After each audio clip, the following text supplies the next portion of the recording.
So now the question is, what do I carry these in? Let's see.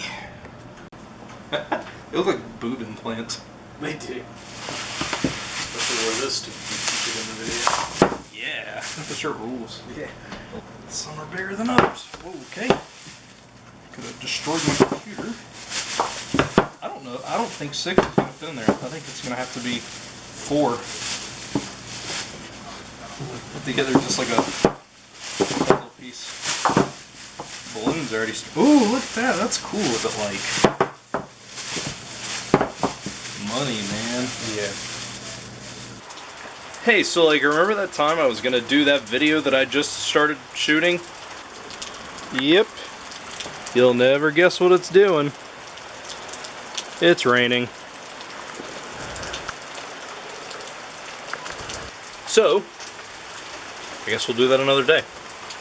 Alright, so since today's video didn't get filmed because of the rain, I actually got a good idea from my buddy Nate. He said, hey, why not take a look at last year's E3 video and what you wanted, kind of review it, see if those things happened, and then make a new list, because E3 is coming up. I've really gotten into video games again. So, without further ado, let's take a look at the 3 things from last year that I wanted to happen from E3.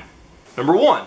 I would like to see some new IPs just announced in general. Seems like every company is just getting accustomed to being like, do a sequel because it's sold, so let's just keep going on that. I want a new IP. I want a new Gears. I want a new Uncharted. I want a new Infamous or Little Big Planet or Fable or just something new. Not those games, obviously, but something new that can be groundbreaking and kind of lead video games into that next generation of successfulness that makes people really want to play it. So as far as new and original IPs go, there were a couple. I can't think of any right off. I probably should have researched that better. But I do know that there were some announced. Not as many as I would like and not as groundbreaking, so to speak, as maybe they should have been. But there were at least some new ideas out there. So that, I'm going to say, did happen. Number 2 is Kingdom Hearts 3. Just a release date for it. I don't even care if you show footage of it. And I know you're going to be doing stuff for Kingdom Hearts 2.8 and Sora's Wild Adventure and some, whatever, I'm sure some other offshoot of the series, as you oftentimes do. But just give me a release date for Kingdom Hearts 3, just because it makes me feel more comfortable that it's coming. And the biggest laughingstock of them all, Kingdom Hearts. What are we on, 12 years now waiting for a part 3? Why would anybody think that it was coming in 2017 like they said it was in 2016, like they said it was in 2015?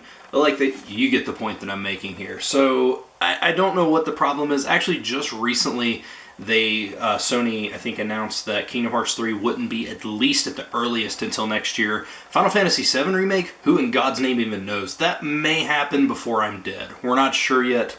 It's a possibility, but I still wouldn't bet on it. Let's talk about the third thing I want to see from E3, and that is just a Skyrim release date for PS4 and Xbox One. That's it. Elder Scrolls, it did come out. It came out in November. This game did not come out super early to where I got a ton of time to play it before Noah was here. But overall, they did set a date for this game. They stuck to it, and it did release. And I did get to put a whole bunch of time into it before Noah was born. I've put in time after Noah was born, just not as much as I'd like to. And I don't mean that in a negative way. I'd obviously rather spend time with my son, but you know what I mean. So that was the 3 things from last year. This year, I want to talk about a couple of things that I want. Number 1, Nintendo Switch compatibility. Not compatibility, third-party support. Now, the Switch has got off to a great start and it's selling really well, but I'd love to see some third-party support. Now, Nintendo's obviously doing great stuff with the Zelda game, which is apparently one of the greatest games ever made, and it's even had such blasphemous titles such as better than Ocarina of Time, but you can't put a stamp on Judgment. I mean, on nostalgia. Nostalgia's always going to win that out. And I'm sure that this game is fantastic and I'll eventually play it. But I think you know what I mean. But I'm talking about third-party support games that are on all consoles, even sports games. Now, I know EA is flubbed up because they're like, hey, we're going to totally support the Switch. And then they take out a patent for a FIFA game, but then they take out a patent for a secondary FIFA game that is on the Switch, which tells me it's going to be just like their Madden releases for the Wii, and they're going to be garbage. They're going to be stupid, just toned down and just all kinds of nonsense. But what do you expect from EA, right? And then, of course, just to see what we're going with any of these games coming out, I would like to see. I would just like to see any of the games that are going to be on Xbox and PS4 to be on the Switch as well, or at least have a good amount of them on it. And it doesn't have to be exclusive titles. Like obviously, Nintendo has their exclusive titles. I'm not talking about, a company like Insomniac making a game specifically for the Wii or the Switch. But I think I would like to see them have a ton of third-party support, because that's kind of. The Wii had too much third-party support where they were just producing garbage, and then the Wii U had none. So I'd like to see the Switch kind of get a nice in-between there and have a lot of good third-party support games. Just to sound like someone who beats a dead horse, I would like any information at all on Kingdom Hearts 3, please. At this rate, I don't know, I almost feel like I'm growing tired of it. Like, I really, really want the game, but at the same time, I almost don't. I'm almost just getting tired of it. It's been 12 years, right? 12-ish years. And I don't know. I'm kind of getting fed up with it. I've already forgotten most of the story, so I need to play through the games anyway. But you need to make the game while people still care, because if people are like me, as much as I want it, I've almost kind of lost interest in it because of how long it's taking. Number 3 may be a strange one for some of you guys, for me, but I would like to see what Sony has in store for VR. Are they going to continue developing it? Are they going to have some new games come out for it? What does the future hold for VR? Because right now it's there. I don't think it's very gimmicky, but it's still kind of those, look how cool we are, oh no, it's here. But is it going to fade away like 3D did? And is it going to fade away like the Kinect and the Wii, not the Wii, but the PlayStation Move? Like, is it going to fade away like that? Or are you going to continue to support it? Because it's a very, very expensive thing. So I'm kind of intrigued. Is there a reason I should buy it? Do you have something up your sleeve? What is happening with the VR? Number 4, skateboarding. I want Tony Hawk Pro Skater 6, and I don't want Tony Hawk Pro Skater 5 because it was garbage. I want something that plays like Tony Hawk Underground or Underground 2, or even the first 3 Tony Hawks, first 4 Tony Hawks, or even, Project 8 or Proving Ground. Just don't give me the Tony Hawk Pro Skater 5 garbage. That was terrible. And none of the ride and all that stuff. That was trash too. I want a good Tony Hawk game, or to combat that, give me Skate 4. Any of those would be fantastic. Preferably, I don't know which one I would prefer. Give me both of them. That would be ideal. I'll give either company $60. Okay? Deal? Give me Skate. Or Tony Hawk. Also, side note, I think it'd be cool if they take some of the skateboarders from YouTube, like John Hill and Sean Duras, and put them as characters in the game, right? Is this number 5? I don't remember. I'm not very good at counting.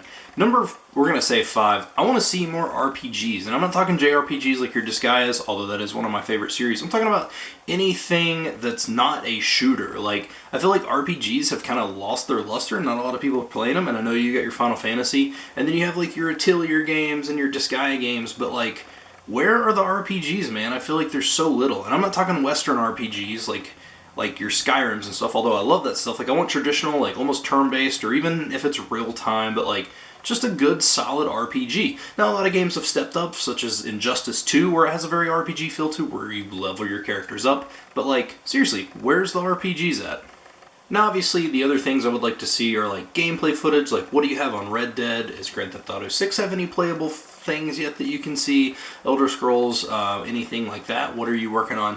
But this is kind of my stretch for E3, and I know this is never going to happen, especially in the world that we live in. But I would love more than anything for them to announce, Rockstar to announce a sequel to one of my favorite games that I've ever played. And I'm not meaning on the level of your Ocarina of Times and stuff, but just it's so enjoyable to me. I would love a sequel to Bully. That's what I want. I thought Bully was fantastic. It was unique. I love the aspect of I thought the story was great. I thought the presentation was great. The way it played, the way everything delivered, the way it played out. I thought it was a fantastic game. And I don't know how they would do a second one unless it was literally just a different character, obviously in a different story, different environment, stuff like that. Maybe make it a touch more open world. I mean, I know you... Anyway, I think that Bully 2 could be huge. Bully is amazing. It's obviously huge. It was made for PlayStation 2, and then it got ported to 360, PS3. I know it was on PS3 digitally, PS4 digital, probably on Xbox Arcade digital. People love the game. So that should tell you, let's have a Bully Part 2. And that, my friends, is just some of the rundown of what I'd like to see from E3. As I think of more things throughout until E3 starts, I'll update you in the vlog. But yeah, that's my thoughts on E3 this year. Alright guys, and I'm going to end the vlog there. Hopefully the rain will stop. Hopefully June will have better results than May as far as the rain goes. I think there was one day this month that didn't have rain, so hopefully that'll change and I can get that other video shot for you that I was going to film today. So thank you guys so much for watching. I hope you enjoyed today's video. Let me know down below what you want from E3 this year. And yeah, thanks for watching, and I will see you guys tomorrow.